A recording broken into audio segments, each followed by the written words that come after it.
자전거 생활을 어느 정도 즐겨본 사람들이라면 한 번쯤은 관심을 갖게 됩니다. 세라믹 베어링이 들어간 빅플리를 말이죠. 대표적으로 세라믹 스피드가 있는데 세라믹 베어링이 들어간 플리에 가장 논란거리가 있죠. 바로 효율적이지 않다는 거죠. 물론 효율이 올라가긴 합니다.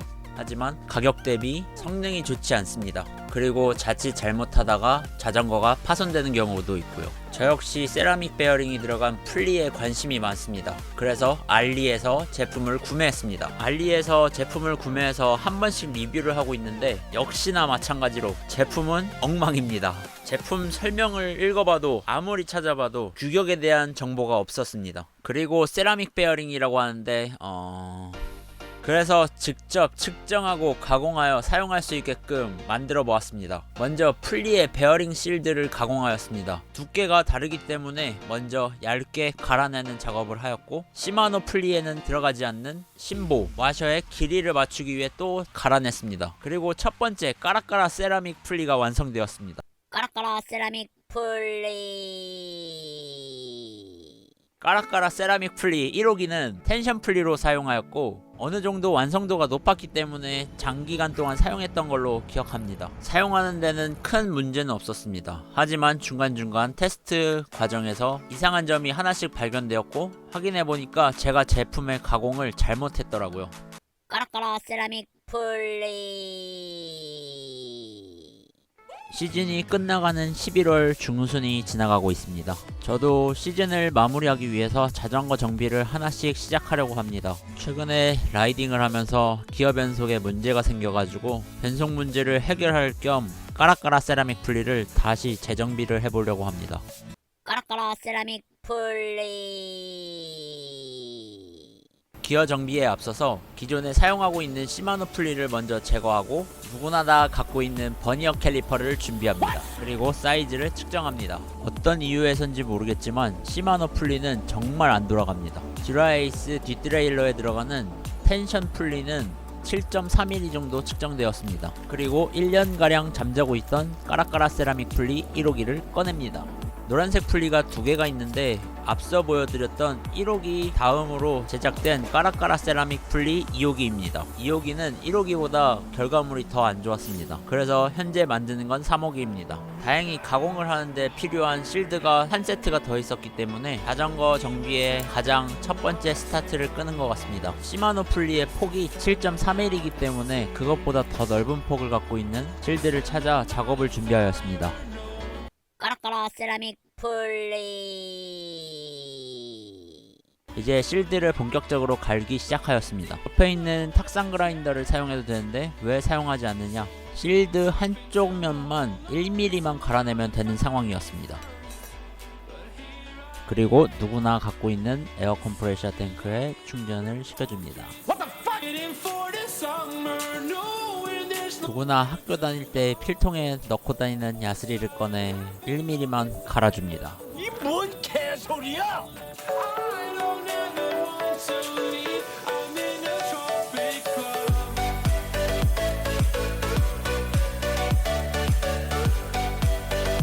1mm를 갈기 때문에 수시로 측정을 하면서 작업을 이어갑니다. 까라까라 세라믹 플리. 작업은 간단합니다. 비벼? 갈고 또 갈고 막 비벼. 또 갈고 갈고 존나 비벼. 갈고 존나 비벼. 이리로 가. 서로 갔다 앞으로 갔다 뒤로 갔다 존나 비벼. 갈고 가루 좀 털어내주고 휠도 한번 털어주고 돌아가는 거 한번 보십시오. 시마노에서 절대 볼 수 없는 회전력입니다. 이제 플리가 7.3mm가 맞춰져 가지고 깨끗한 노란색 플리 CNC 가공된 걸로 장착해주고 확인을 합니다.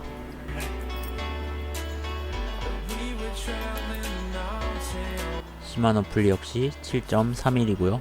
화질이 안 좋아서 보이지도 않네요. 뭐 한 건지 모르겠네. 까라까라 세라믹 플리.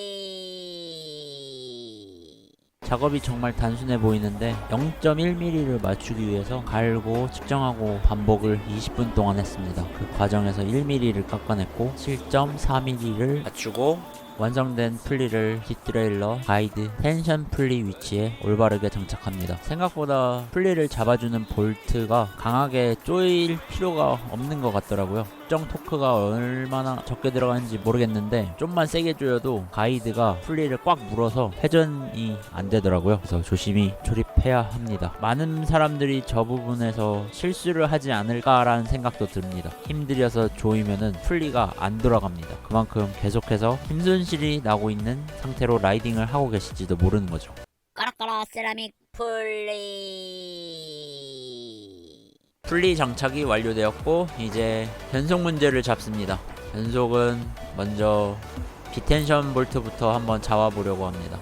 비텐션 볼트가 예전부터 문제가 있었습니다. 행어를 파고들어서 이탈을 해가지고 약간 꺾인 상태였거든요. 그래가지고 한번 체크를 해주고 자리를 잡아주었습니다. 이제 변속을 해가면서 문제가 보이죠.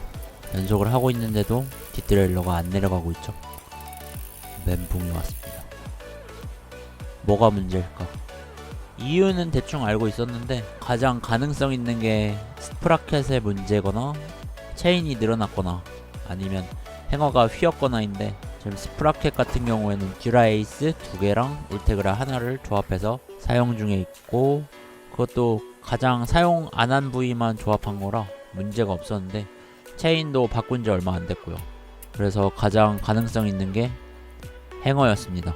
행어를 한 번 더 비텐션 볼트 부분을 체크해 주려고 하고 스프라켓에 물려있는 체인과 뒷드레일러, 케이지, 플리 이렇게 일직선상에 있는지 확인해 주기 위해서 관찰하고 있습니다. 까라까라 세라믹 이제 전반적으로 상태를 확인했고 마지막으로 일부러 가장 뒤로 밀어 놨습니다. 행어가 휜 거를 어느 정도 감안하고 있었기 때문에 다른 문제가 없어서 임시 방편으로 한번 손으로 뒷드레일러를 잡고 펴봤습니다. 변속을 확인하는데 아주 잘 되죠. 행어가 휜 게 확실한 겁니다. 여분의 행어가 있기 때문에 문제는 없고 임시 방편으로 손으로 펴서 사용하도록 하겠습니다.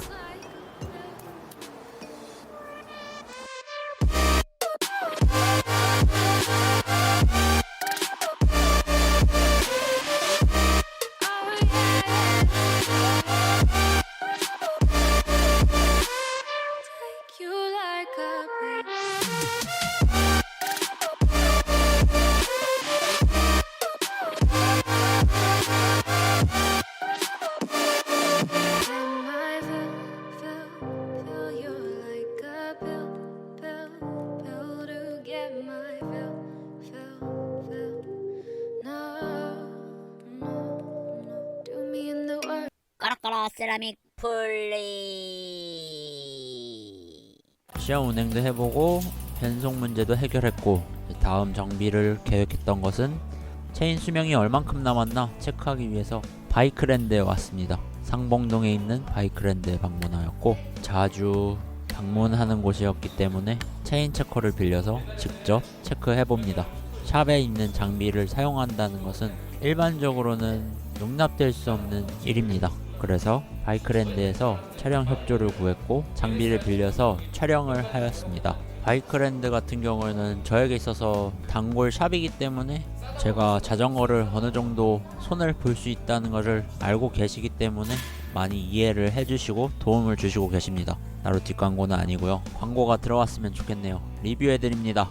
체인은 아직 여유가 많네요. 아마 내년까지도 충분히 사용할 수 있을 것 같고 오늘 계획했던 정비는 아주 완벽하게 마무리가 된 것 같습니다. 휜 행어를 펴서 변속이 아주 잘 되고 있고 집에 남은 행어로 교체하면 될 것 같습니다.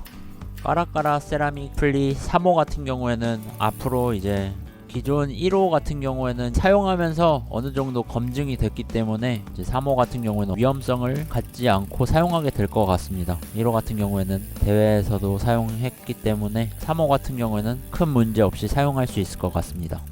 가성비 같은 경우에는 사실상 이 세라믹 플리 같은 경우에 제가 어떻게 이거를 효율이 좋다라고 증명할 수 없기 때문에 저렴한 가격에 가공만 할 수 있다면은 하차감 정도를 보여주는 것이 아닐까라는 생각밖에 안 드네요. 제 입장에서는 사실상 이것을 입증하기 위해서 공회전을 시킨다. 이거는 이미 영상을 보셨다면은 증명이 된 거고, 만약 세라믹 제품의 플리의 업체분들이 이 영상을 보게 된다면은 한번 빌려주십시오. 너무 웃긴 얘기지만은 가격에서 나오는 그 성능을 어느 정도 어필할 수 있는 업체가 있다면은 연락 주십시오. 그리고 구독과 좋아요 눌러주세요. 까락까락 세라믹 플리